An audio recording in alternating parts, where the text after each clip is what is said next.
The stolen drill bits in my garage weren't mine, but the police officers standing in my driveway didn't believe me. I'm Knox Barnes, 34, Operations Manager for Windmere Municipal Services.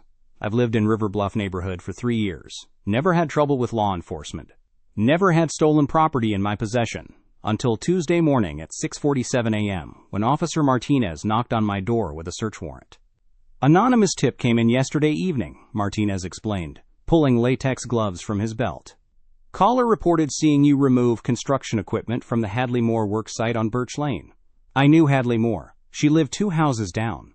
We'd served together on the HOA Architectural Review Committee for 18 months. She was the meeting secretary, took detailed notes, filed every document. I trusted her completely. The Makita drill bits were sitting in plain sight on my workbench. Professional grade. Still had the rental tags from Windmere Tool Supply. Serial numbers matched the theft report filed 3 days earlier. Martinez photographed everything. Bagged the shitter. Read me my rights. This doesn't make sense, I told him. I don't even own a drill. Check my purchase history. Martinez shrugged. Tell it to the judge. The garage door had been locked. I always locked it. The electronic keypad showed no unauthorized entries in the system logs. Only my code had been used. Only my fingerprints were on the drill bits. The rental company confirmed the tools had been reported missing from their Birch Lane construction project. Hadley Moore appeared at her front window as Martinez loaded the into his patrol car. She watched through her kitchen curtains, made no attempt to wave or acknowledge me. Her expression was unreadable from that distance. The theft charges were filed that afternoon. Misdemeanor possession of stolen property. Court date set for 3 weeks out. My employer placed me on administrative leave pending resolution. The HOA board called an emergency meeting to discuss my committee membership. I sat in my living room that evening, staring at the citation. The anonymous tip bothered me most. Someone had called the police. Someone had known exactly where to direct them. Someone had access to information about my garage contents. The neighborhood felt different now, quieter. Every curtain twitch seemed suspicious. Every neighbor's glance carried judgment. River Bluff had always been peaceful. Tree-lined streets, well-maintained properties. HOA guidelines kept everything orderly. But someone had violated that order. Someone had planted in my garage. Someone had tried to destroy my reputation with a single phone call. I needed to find out who. The investigation would have to start with the HOA meeting minutes. Hadley Moore kept meticulous records of every committee discussion, every property dispute, every neighbor complaint. If someone had been planning this setup, there might be traces in those documents. I called Hadley's number that night. Voicemail picked up immediately. Her recorded message was brief and professional. I left a message requesting copies of the last 6 months of Architectural Review Committee minutes. Standard procedure for committee members. She never called back.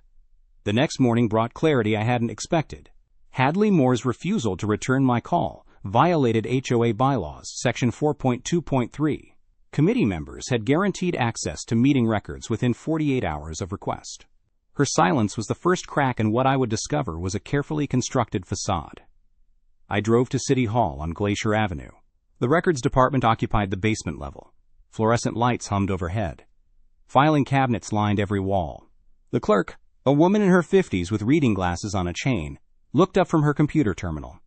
I need copies of all HOA filings for River Bluff subdivision, I said. Last 12 months. She pulled 3 thick folders from cabinet drawer B7. The documents told a story I hadn't seen coming. Hadley Moore had filed 17 separate complaints about my property in the past year. Grass height violations. Mailbox positioning disputes. Fence line encroachment allegations. Architectural modification concerns. None of these complaints had ever been forwarded to me.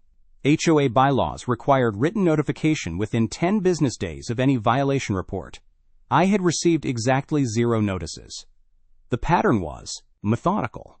Hadley had documented every minor imperfection around my property, photographed my garbage cans on non-collection days, measured my hedge height with a surveyor's tape, recorded the exact placement of my outdoor furniture. She was building a case, creating a paper trail of violations that painted me as a problem homeowner, someone who disregarded community standards. Someone who might steal construction tools from a neighboring project. The rental company records came next. Birch Lane Construction had reported the missing drill bits on March 15th, the same day Hadley had filed her latest complaint about my property maintenance. The timing wasn't coincidental. I requested security footage from the Birch Lane project site. The construction foreman, Blaine Patterson, met me at the trailer office. He was a stocky man with calloused hands and paint-stained work boots. "Those drill bits went missing during lunch break," Patterson said. "Crew was off-site for 90 minutes. Someone walked right into the storage container." The security camera had malfunctioned that day. Convenient timing. Patterson showed me the empty mounting bracket where the camera should have been. Fresh scratches marked the metal surface. Someone had deliberately disabled the surveillance system. "Any idea who might have access?" I asked. Patterson consulted his clipboard. "Site's been secure. Only authorized personnel allowed inside the perimeter fence. But the HOA secretary stops by regular, checking on noise compliance and work hours." Hadley Moore had legitimate reasons to visit the construction site. Her architectural review committee monitored all neighborhood projects. She could have easily accessed the tool storage during one of her official inspections. The anonymous tip to police had come from a blocked number. Officer Martinez confirmed the caller had used specific details about my garage layout. They knew about the workbench location, the tool cabinet positioning, the electronic lock system. Only someone who had been inside my garage could provide that level of detail. I reviewed my security system logs again. The electronic keypad showed my access code had been used 3 times in the past month when I wasn't home. The timestamps corresponded with days I had been at work, days when my garage should have been empty. Someone had my access code. Someone had been entering my property without permission. Someone had planted those drill bits in my tool cabinet and waited for the perfect moment to make their anonymous call. The realization hit me like cold water. Hadley Moore had been inside my house multiple times. She had attended the neighborhood barbecue in September, the holiday party in December, the architectural committee meeting in my living room just 6 weeks ago. She had seen me enter my garage code, watched me punch in the 4-digit sequence, memorized the numbers while pretending to examine my landscaping plans. I called Blaine Hendricks, my next-door neighbor. He answered on the second ring.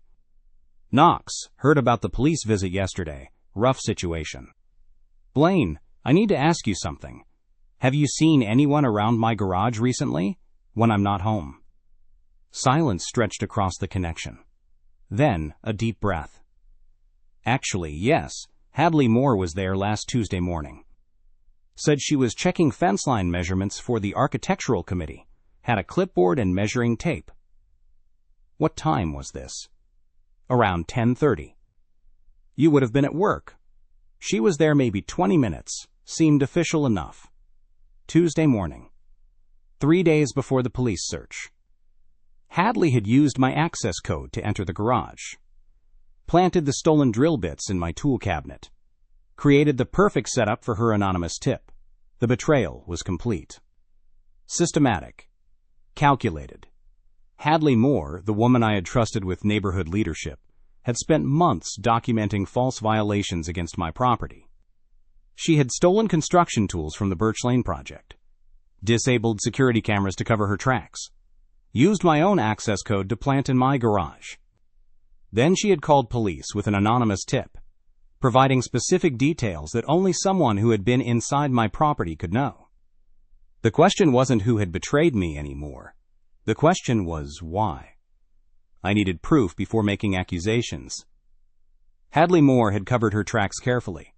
Anonymous tips leave no paper trail. Stolen drill bits could have come from anywhere. My word against hers would accomplish nothing. I started with the security camera footage from Blaine Hendricks' property. His Ring doorbell faced my driveway at an angle. Tuesday morning, October 15th. I scrolled through the timestamp data until I found it. 10:27 a.m. Hadley's silver Honda Pilot pulling into my driveway. She stepped out carrying a clipboard and measuring tape, exactly as Blaine had described. The footage showed her walking directly to my garage keypad. No hesitation. No trial and error with the code. She knew the numbers. The camera captured her entering the garage at 10:31. She emerged 18 minutes later, clipboard still in hand, but no measuring tape visible. The timestamp read 10:49 a.m., 18 minutes. Enough time to locate my tool cabinet, plant the, and stage the for discovery. I downloaded the footage to a secure drive. Then I called Inspector Jordan Turner from the Regional Property Disputes Unit. He had handled the initial police report and might listen to new. "Mr. Barnes, I remember your case. What can I help you with?" "I have security footage showing who planted those drill bits in my garage. The person who made the anonymous tip." Turner agreed to meet at my house the following morning. Professional courtesy, he called it. The stolen tools case remained technically open. Next, I needed documentation of Hadley's access to my property. The Architectural Committee meeting minutes from January 8th would show she had been inside my house. The neighborhood barbecue guest list from September would establish her familiarity with my garage setup. I drove to the HOA management office on Glacier View Drive. The property management company, Northland Associates, maintained all official records. Their office manager, Patricia Vance, had worked with our neighborhood for 6 years. "I need copies of Architectural Committee meeting minutes from January 8th, I told her. "Also the guest list from the September barbecue." Patricia pulled the files without question. HOA records were technically public information for residents. The January minutes showed Hadley Moore present at the meeting held in my living room. The September barbecue list included her name and RSVP confirmation. Both documents established her legitimate access to my property on multiple occasions. But I needed more. The anonymous tip had included specific details about my tool cabinet location. Details that suggested intimate knowledge of my garage layout. Someone who had spent time studying the space. I reviewed every HOA interaction from the past year. Every committee meeting. Every neighborhood event. Every property inspection. The pattern emerged slowly. Hadley had volunteered for every committee that required property visits. Architectural review. Landscape compliance. Holiday decoration judging.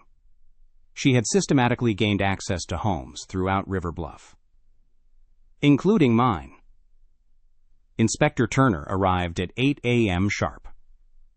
Professional demeanor. Notepad ready. He reviewed the security footage twice before speaking. "This is compelling, Mr. Barnes. Shows clear unauthorized entry to your property. But proving she planted specific items requires more than timestamp correlation. What about the anonymous tip details?" She knew exactly where to tell police to look. "Anonymous tips are protected information. I can't share specific content without a warrant." Turner paused, considering his next words carefully. "However, if you were to file a formal complaint for unlawful entry, that might justify a more thorough investigation, including examination of the original tip details." I filed the complaint that afternoon. Unlawful entry. Criminal trespass. Planting. Rye more lassa. The charges would force a deeper investigation into Hadley's activities. The complaint triggered an automatic HOA board review. Emergency meeting scheduled for Thursday evening. Hadley Moore would face questions about her conduct as secretary. I spent Wednesday gathering additional CSHUM, phone records showing the anonymous tip originated from a burner phone purchased at the Windermere Walmart. Security footage from the store showing a woman matching Hadley's description buying the phone on October 10th. 5 days before the police search. The timeline was damning. Phone purchase on the 10th. Garage entry on the 15th. Anonymous tip on the 18th. Police search on the 19th. Premeditated. Calculated. Systematic betrayal. Thursday evening arrived with the first snow of November. The HOA board meeting convened in the River Bluff Community Center. 7 board members present. Hadley Moore seated at the secretary's table, maintaining her composed facade. Board President Marcus Webb called the meeting to order. The agenda listed one item: investigation of secretary conduct. "We're here to address serious allegations against our secretary," Webb announced. "Mr. Barnes has presented of unauthorized property access and potential criminal activity. I presented my case methodically. Security footage showing unauthorized entry. HOA records establishing legitimate access opportunities. Timeline correlation between garage visit and police search. Hadley listened without expression. No denials. No explanations. Just cold silence. When I finished, Webb turned to her. Ms. Moore, how do you respond to these allegations? I deny any wrongdoing, she said. Mr. Barnes is fabricating to deflect from his own violations. The police found stolen property in his garage. That speaks for itself. The security footage shows you entering his garage without permission. I was conducting official HOA business, measuring fence lines for architectural compliance. For 18 minutes, inside a closed garage? Hadley's composure cracked slightly. I may have checked other compliance issues while I was there. That's within my authority as secretary.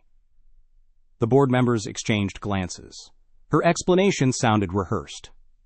Defensive. Webb called for a vote on temporary suspension pending criminal investigation. 6 votes in favor. 1 abstention. Hadley Moore was removed from her position effective immediately. But the criminal case required more. Inspector Turner needed proof connecting her to the stolen drill bits. The burner phone purchase wasn't enough. I returned to the Birch Lane construction site. The project foreman, David Chen, remembered the tool theft clearly. Makita drill bits, model numbers XPH07Z and XDT13Z. Stolen from a lockjaw box on October 12th, 3 days before Hadley's garage visit. Chen provided the original theft report and tool serial numbers. The police log from my garage search listed identical model numbers. Same manufacturer. Same specifications. The connection was circumstantial but compelling. Turner presented the complete package to the district attorney's office. Unlawful entry. Criminal trespass. Planting. Filing false police reports. The charges were filed on November 20th. Hadley Moore was arrested at her home on Spruce Circle. No bail required for nonviolent offenses, but her reputation in River Bluff was destroyed. The neighborhood learned the truth quickly.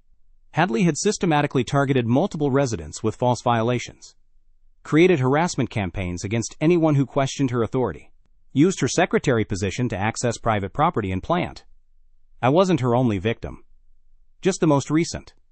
Other residents came with similar stories. Mysterious citations appearing after Hadley's property visits. Anonymous complaints filed against neighbors she disliked. A pattern of abuse spanning 2 years.